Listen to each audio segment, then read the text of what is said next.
রাস্তার অবস্থা খুবই খারাপ, মানে রাস্তার মধ্যে এত জল জমে আছে, রাস্তা যাওয়া যাচ্ছে না, কোথায় গিয়ে গর্ত গিয়ে ডুবে যাবো পড়ে যাবো বলতে পারছি না। এত রাস্তা খারাপ যে মানে এত গিট্টি গুলো উঠে উঠে রাস্তায় পড়ে উঠে উঠে বাইরে চলে এসছে।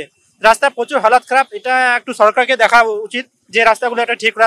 জাম এত, এখান থেকে আমি গড়িয়ে যাবো প্রায় 1 ঘন্টা লেগে যাবে, এত জাম যে বাইক নিয়েও হাঁটা যাচ্ছে না, বাইক নিয়েও 1 ঘন্টা লেগে যাবে আমার গড়িয়া যেতে। ফলে বুঝতে পারছেন বাইক আরোহী বা যারা এই রাস্তা দিয়ে নিত্য যাতায়াত করেন প্রাণের ঝুঁকি নিয়ে চলাচল করতে হচ্ছে, এই অভিযোগ তারা করছেন। এবং যানজট সেটা দীর্ঘ থেকে দীর্ঘতর হয়েছে সময়ের সঙ্গে সঙ্গে, তার কারণ রাস্তায় জমা জল, বেহাল রাস্তার পরিস্থিতি। ডেনসিটি অফ রেনটা প্রচণ্ড। কলকাতায় যে রাস্তাগুলোর মধ্যে আপনারা বলছেন সেই রাস্তায় ইউটিলিটিগুলো রয়েছে, তাই সেই রাস্তায় আমরা টানেল করতে পারিনি।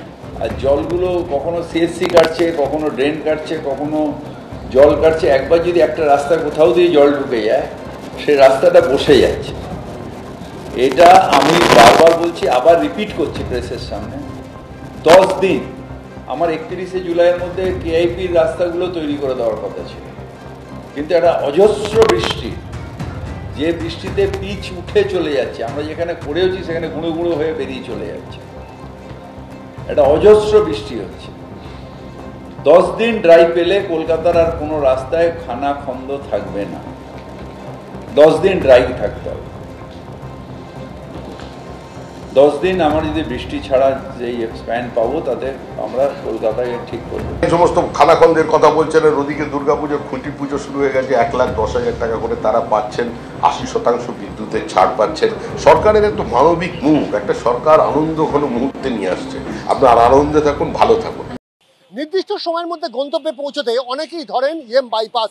কলকাতা শহরের অন্যতম প্রাণকেন্দ্রের এই রাস্তা, সেই রাস্তা কিন্তু সবসময় মানুষকে দ্রুত গতিতে তার গন্তব্যে পৌঁছে দিয়ে এসেছে। কিন্তু এবারের বর্ষায় রাস্তার অবস্থা কিন্তু বেহাল, বলা ভালো ভয়ানক পরিস্থিতি হয়ে দাঁড়িয়েছে গোটা ইএম বাইপাস জুড়ে।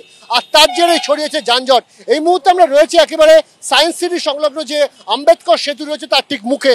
সেখানে দেখা যাচ্ছে যে রাস্তার উপর রাস্তার পরিস্থিতি মোকাবিলা করার জন্য কিছু ইট ফেলা হয়েছে, যাতে অন্তত গাড়ি চলাচলের যোগ্য হয়।